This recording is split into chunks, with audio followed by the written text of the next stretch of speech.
بسم اللہ الرحمن الرحیم۔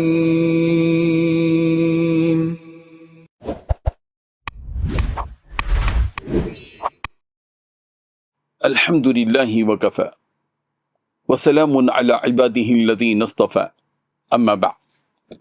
حاضرین و ناظرین، یہ درس حدیث نمبر 397 ہے اور آج کا عنوان ہے تلوار بنانے میں بھی صحابہ کرام رضی اللہ عنہم نے رسول رحمت صلی اللہ علیہ وسلم کی اتباع کی۔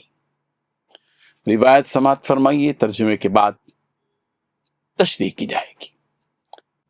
بسم اللہ الرحمن الرحیم۔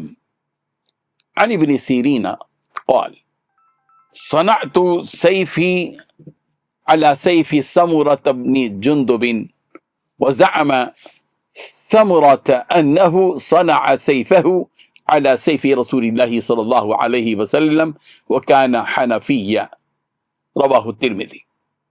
ترجمہ یوں ہے، امام ابن سیرین رحمۃ اللہ علیہ فرماتے ہیں کہ میں نے اپنی تلوار سمورہ بن جندب کی تلوار کے مطابق بنائی، اور سمورہ کا خیال ہے کہ انہوں نے اپنی تلوار رسول رحمت صلی اللہ علیہ وسلم کی تلوار کے مطابق بنائی، اور رسول اللہ صلی اللہ علیہ وسلم کی تلوار قبیلہ بنو حنیفہ کی تلوار کی طرح تھی۔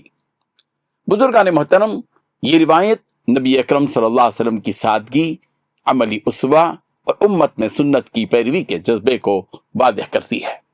رسول اللہ صلی اللہ علیہ وسلم کی تلوار کسی شاہانہ یا غیر معمولی ساخت کی نہیں تھی، بلکہ عام عربی تلواروں جیسی تھی، جس سے معلوم ہوتا ہے کہ آپ علیہ الصلوۃ والتسلیم نے قوت اور دفاع کے اسباب میں بھی سادگی اور فطری انداز کو اختیار فرمایا۔